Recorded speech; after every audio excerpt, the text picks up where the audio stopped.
Hi everyone, welcome back, or if you're new, welcome here. Today I thought I would do a mini tour of my studio space and tell you about some of the artwork that I have on the walls and the stories and meanings behind the companions that I make out of polymer clay. Right, this guy is Blitzen. He was the very start. He's the very first companion I made. I think I even wrote one on it. And he's lost his ears over time. My children love to play with Blitzen. And he's very bumpy, lumpy, but he started it all. And so he needs to have his position right in the first place. Then this group here is my Gentle Forest collection that's currently up on Etsy. We have capybara, because who doesn't love a capybara? And I know it's not a mandarin, but usually they have a little fruit on their head when a lot of people create them. So I took that idea and I made the mug out of that fruit.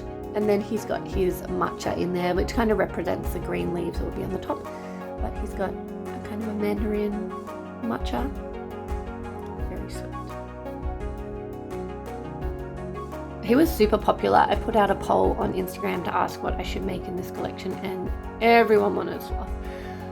I trialed different ways for him to hold the mug, but in the end, this was the most peaceful way, and I always aim for peaceful and calm. My pieces, it's important that they have their shoulders low. I don't know if you've seen that quote, I'll pop it up here. And that's what I want people to think of when they see my artwork. So that's embodied in all of them. We have little panda next, and he's got the forest green mug. I went with, again, a calm grey. I had him completely black and white, but it just felt a little bit off. So we went with this milky grey instead. And I think you can really see the details of his eyes a little better because of that. He's got a tail. Then, if you didn't know by my accent, I am Australian. So I had to add a koala to this Gentle Forest collection, and he's the first one that has the terracotta. I trialed him with the green the whole way through creating him. I was going to have the forest green mug for him, but in the end, the terracotta is what I went with, and I think he's just beautiful. He looks like he's ready to tell a story around the campfire. We've got a red panda. This one was also voted for a lot by people on Instagram, and that's why he's also got the blue mug. This one took a while to get right. I love how his tail sweeps around and takes the space of his legs, so he only has the one leg. But there's so many colours involved in the red panda that you wouldn't expect there to be, so he took a little bit longer than I expected. So next I've got Sun Bear. This guy was also really popular on Instagram, and every time I post him anywhere, people leave comments about, oh, I love sun bears, not enough people make sun bears. There is something about him that's really calming and cute.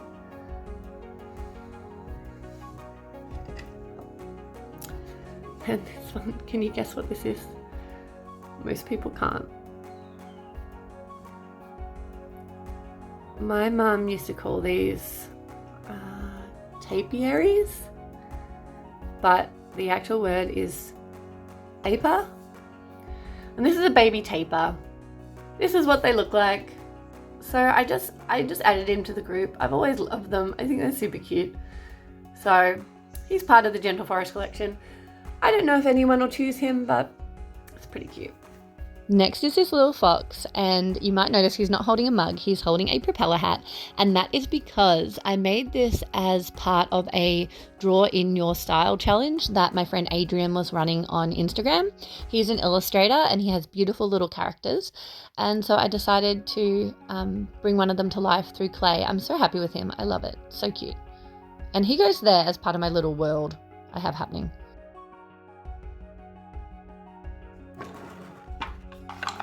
I got really into wax seals when I was thinking about changing up my packaging. I got this one, which is a paw print for when I do custom pets. I got a mushroom because I want to do a woodland collection, and I thought that would be really beautiful to wax seal those. Then I got just a simple kind of leaf design, and I also got this one, which is the coffee design, which I think goes with all of my pieces. They're known for holding a coffee mug or tea or matcha. but it got a little bit overwhelming doing the packaging with a wax seal on everyone, so I will use them going forward, just not sure how. I got this at the op shop. I loved how it's a little bird on a mailbox, and I just thought that would be so lovely to put on packaging when I send it out to people.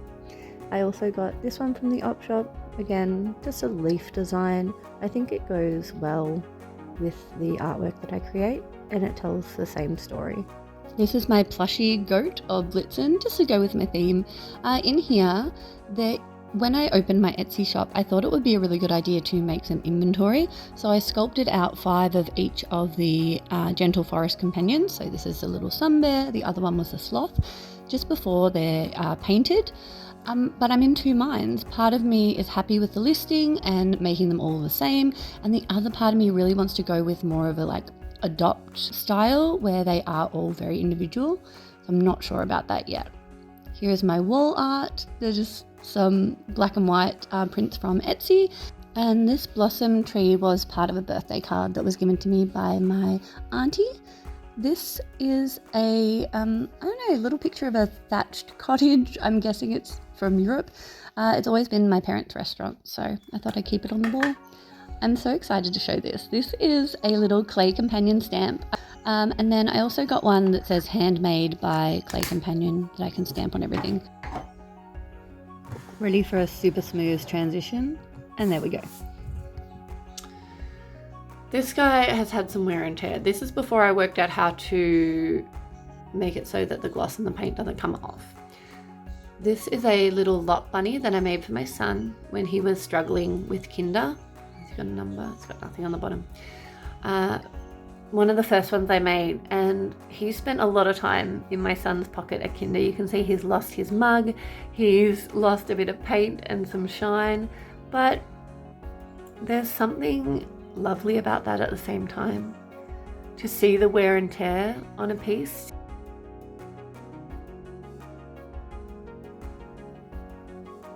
This guy here, I made, and I thought, I just love the shape of him. I don't know what it is about it. Love it. So I actually ended up making 2, and I didn't know what I was going to do with 2 or what the point was. And then one day my dad came over for a cup of teas, and he just fell in love with it. He loved the meaning, and I'll pop the meaning here if I can.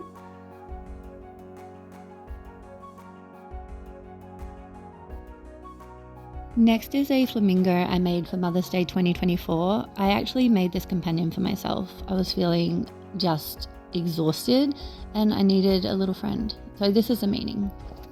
Flamingos, both male and female, can actually lose their pink colouring while they're raising their young because it's such an intensive process and so much of their food and energy goes to their chicks. But eventually they get their pink back.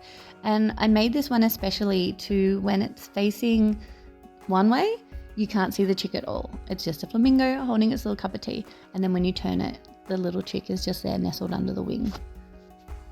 Okay, let's move on to the kitties. So I tried to bulk make some companions and it kind of worked and it kind of didn't. I tried to do each cat breed with a different tail or a different detail. Oops. But I don't know. I ended up not liking the overall shape. So I've started again and I'm making some with chunkier heads and just a little bit more relaxed. These just didn't do it for me. I did get to practice the painting and I worked out that I like to do the eye colors on the cats because that's such a beautiful aspect of cats, their amazing eyes, and I want to represent that even though most of my art doesn't have opened eyes. And these ones also have pink paws. I was experimenting with that. I don't usually do paw prints. I don't usually do pink cheeks. So these are more experimental, but they are still very cute and I'll probably give them to some cat lovers in my family or something like that. Moving right along to Little Chicken. If you watched the last video I did, this was my black speckled hen. That completely didn't work out. But I ended with this beautiful mahogany crimson color. We've got this badger. I made him ages ago. He's maybe I want to say like the 8th companion I ever made. And I loved him. I thought he was absolutely perfect. But in hindsight, as you get, you expand your art and I want to say get better at painting, you don't do this. This is the paint job he had. I don't think that's ideal. So we moved away from that now, but I still love him. This guy here is my froggy. I would design him very differently now. I actually made him outside in the springtime here in Australia. And although I designed him differently, I feel like I would then move more towards everyone else's style with the frog. And there's something that keeps bringing me back to this style and this guy and the simplicity again. So I don't know. I've kept him around because maybe I'll stay with this. But he was made out of green clay. He's not painted. So this is back before I was doing stamping, before I was actually painting the clay. This one I made for my husband. It's a bald eagle, but as you'll see, not so bald. I made him, I had a beautiful meaning for him that I thought really represented my husband in his work, and he could be a desk friend for my husband while he's at work. But when I gave him to my husband, the first thing he said is, he's very bald. Can you give him some feathers on his head? Can you give him some hair?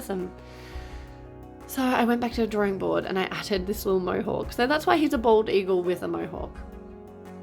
But he's still cute. I very much like him. I like making the birds. They just have the different types of feet, which I really enjoy that. This guy, let's have a quick chat. You can see the drips of resin, the mess on him. Where else? Here on his hand, you can actually see the resin dripping off his hand. Not ideal. So this is, I was trialing 24-hour dry, like air dry resin, and it was not a thing. So at the moment I'm keeping him as a style of dog. I really want a dog companion, but there are so many dog breeds, just like there's so many cat breeds, it's hard to have a dog representation. So I was having a look at what cartoons use as a stereotypical dog, and it kind of lent itself towards this beagle style. So I don't know. At the moment, he's just hanging around. I don't know what we're going to do with him. Then let's keep moving. Okay, Munchkin cat. Most of you, if you follow me on Instagram, would know about this Munchkin cat. Oh my goodness. The paint job. This is why I do this. Because you think you can remix a color and you get as close to, but it's not the case. You can see where I've cleaned up around his eyes, but I didn't mix the color correctly. So he's very blotchy. But there's something about him I like. I think it's the shape, maybe. I also added a different base on him. So he's got a different base. I usually, and you might think this is messy. Let's see if there's one that's a good representation. This guy maybe. You can see it's really messy underneath, but there's part of me that enjoys it. It's almost like having a look at a behind the scenes or the paint palette or the process. So most of my artwork, I keep this messy bottom, but at the time I was experimenting with different things. I was experimenting with doing a new base and baking it a second time. I was experimenting with painting the bases green. It's not a good look. I was experimenting, with numbering them. It's got nothing. This one, I think. I was experimenting with this little stamp. I don't know if you can see. It's upside down. There's a stamp there, which is a floral stamp, before I moved to this. So I've done a lot of different experimenting, but I like the bases to show the different layers of paint, to show the mess, I suppose, because you end up with this clean and concise piece. But there's something about having the base of the palette. I don't know. That tells a story. That doesn't. And I kind of like the story. Maybe I'm crazy. Comment down below if you think it's just messy and lazy, but it's not meant to be. All right, this is my little collection I'm doing for Halloween. I don't know if these will ever be for sale. They're kind of just for fun.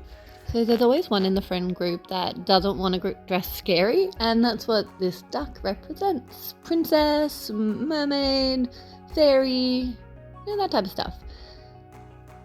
Next is this raccoon. If you watched the last video, this was a cat that I rebaked and I changed into a raccoon.